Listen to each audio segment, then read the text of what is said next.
Na aula de hoje nós vamos tratar sobre conhecimento, crença e fé e a relação que há entre essas noções. Parece bastante óbvio que nós sabemos diversas coisas e ignoramos outras tantas. E nós significa não apenas cada um de nós em particular, mas nós enquanto humanidade.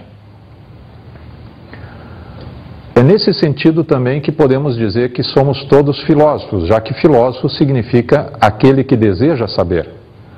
Nós não apenas julgamos que sabemos diversas coisas, como queremos conhecer mais.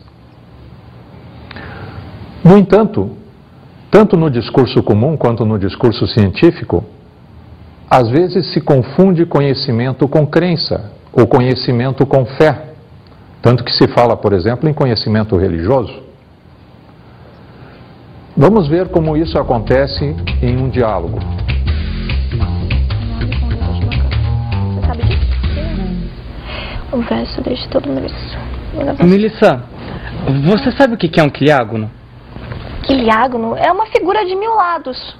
Você acha ou você sabe? Aí eu acho que é isso. Dá uma olhada, é certeza. Você acha ou você sabe? Não é tudo a mesma coisa? Dá uma olhada no dicionário, vai. Tá, vamos ver aqui. Aqui, achei. É isso mesmo. Você tinha razão. Figura geométrica de 1000 lados. Eu sabia, viu só? Ai, não é tão difícil, é super fácil. Se você olhar sempre no dicionário, você tira as suas dúvidas. Ah, mas eu gosto de perguntar pra você antes. Mas eu não sei tudo também, né? Ah, Dessa vez eu acertei. você é super inteligente. Nesse diálogo do Alexandre com a Melissa, nós vemos que a Melissa começa usando o termo acho, depois passa para acredito e depois passa para eu sabia. Isso é comum acontecer, seja quando nós estamos conversando, seja quando estamos fazendo ciência. É por esta razão que há um ramo da filosofia chamada epistemologia. Este é o ramo da filosofia que trata dessas questões de conhecimento, de como nós vamos diferenciar o conhecimento da opinião. Trata também de saber ou procurar determinar quais são os limites do conhecimento. Nós podemos saber acerca do quê?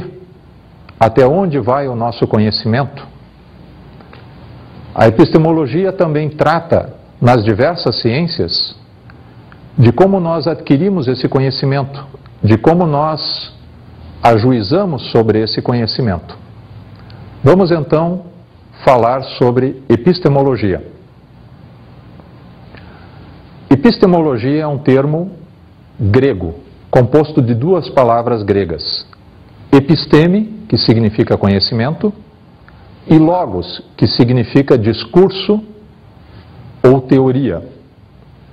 Epistemologia, portanto, traduzindo ao português, significa discurso racional sobre o conhecimento, ou como geralmente aparece, teoria do conhecimento.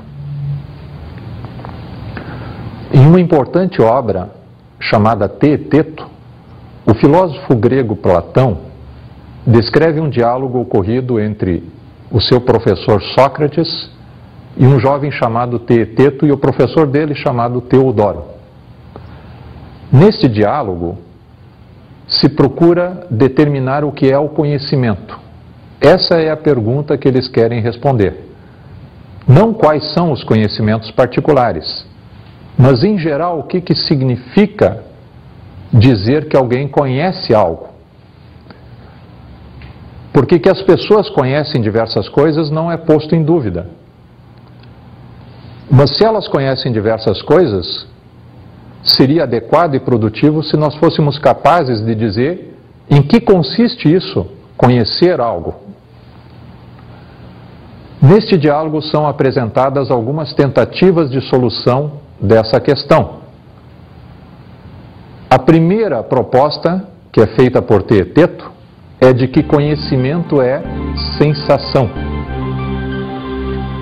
Essa parece ser uma resposta bastante razoável.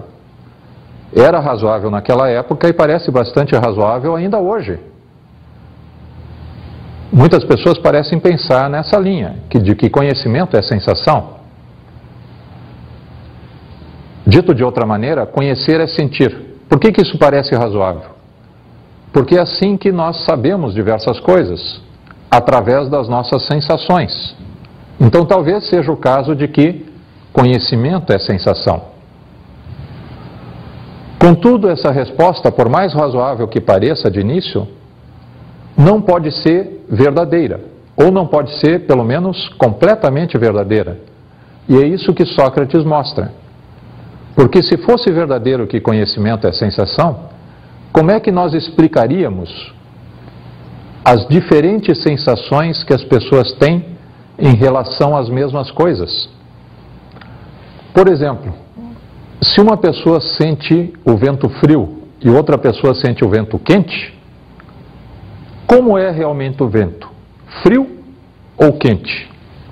Além disso, se conhecimento é sensação, isso nos conduziria a outros absurdos, como resultar na nossa incapacidade de distinguir o que é verdadeiro do que é falso.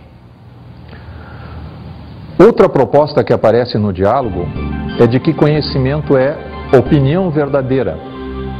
Mas também nessa proposta há um grande problema, porque uma opinião verdadeira pode ser verdadeira por mero acaso. Eu posso saber de alguma coisa, ou achar que sei, mas a razão que eu dou para esse conhecimento não é uma razão adequada. Ou ainda, quando nós acreditamos em outras pessoas, como por exemplo quando alguém nos relata algo acontecido, um acidente, por exemplo, nós passamos a ter uma opinião sobre esse acidente que perfeitamente pode ser verdadeira.